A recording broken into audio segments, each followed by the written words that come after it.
ನಮಸ್ಕಾರ ಸ್ನೇಹಿತರೆ.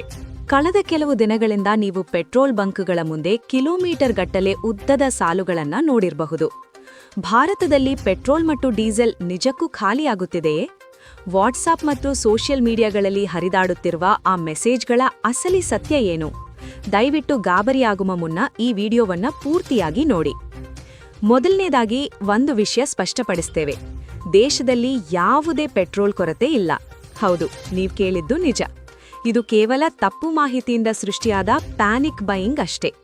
ಪಶ್ಚಿಮ ಏಷ್ಯಾದಲ್ಲಿ ನಡೆಯುತ್ತಿರುವ ಉದ್ವಿಗ್ನತೆಯ ಸುದ್ದಿಗಳು, ಜೊತೆಗೆ ಖಾಸಗಿ ಕಂಪನಿಯಾದ ನಯಾರಾ ಎನರ್ಜಿ ಪೆಟ್ರೋಲ್ ಬೆಲೆಯನ್ನ ದಿಢೀರನೆ ₹5 ಹೆಚ್ಚಿಸಿದ್ದು ಈ ಎಲ್ಲ ಗೊಂದಲಗಳಿಗೆ ಕಾರಣವಾಯಿತು.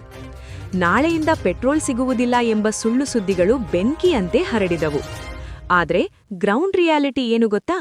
ಸರ್ಕಾರ ಮತ್ತು ಪ್ರಮುಖ ತೈಲ ಕಂಪನಿಗಳು ಈ ವದಂತಿಗಳನ್ನು ಕಟ್ಟುನಿಟ್ಟಾಗಿ ತಳ್ಳಿಹಾಕಿವೆ. ನಮ್ಮ ಬಳಿ ಇನ್ನೂ ಕನಿಷ್ಠ 60 ದಿನಗಳಿಗಾಗುವಷ್ಟು ಇಂಧನ ದಾಸ್ತಾನು ಸಂಪೂರ್ಣ ಭದ್ರವಾಗಿದೆ. ಅಷ್ಟೇ ಅಲ್ಲ, ಮುಂದಿನ 2 ತಿಂಗಳ ಕಚ್ಚಾ ತೈಲ ಆಮದು ಕೂಡ ಕನ್ಫರ್ಮ್ ಆಗಿದೆ. ನಮ್ಮ ರಿಫೈನರಿಗಳು 100%ಕ್ಕಿಂತ ಹೆಚ್ಚು ಸಾಮರ್ಥ್ಯದಲ್ಲಿ ಹಗಲಿರುಳು ಕೆಲಸ ಮಾಡ್ತಿವೆ. ಸರ್ಕಾರಿ ಪೆಟ್ರೋಲ್ ಬಂಕ್ಗಳಲ್ಲಿ ಯಾವುದೇ ಬೆಲೆ ಏರಿಕೆ ಆಗಿಲ್ಲ ಮತ್ತು ಗ್ಯಾಸ್ LPG ಕೊರತೆಯಂತೂ ಖಂಡಿತ ಇಲ್ಲ.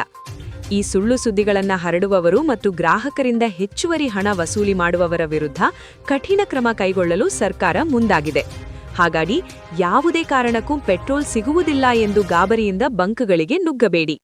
ನಿಮ್ಮ ದೈನಂದಿನ ಓಡಾಟಕ್ಕೆ ಎಷ್ಟು ಬೇಕೋ ಅಷ್ಟೇ ಪೆಟ್ರೋಲ್ ಹಾಕಿಸಿ. ಈ ಮಾಹಿತಿ ನಿಮಗೆ ಉಪಯುಕ್ತವಾಗಿದ್ರೆ ಕೂಡಲೇ ಈ ವಿಡಿಯೋವನ್ನ ನಿಮ್ಮ ಕುಟುಂಬ ಮತ್ತು ಸ್ನೇಹಿತರ ವಾಟ್ಸ್ಆಪ್ ಗ್ರೂಪ್ಗಳಿಗೆ ಶೇರ್ ಮಾಡಿ. ಅವರ ಗಾಬರಿಯನ್ನು ದೂರ ಮಾಡಿ.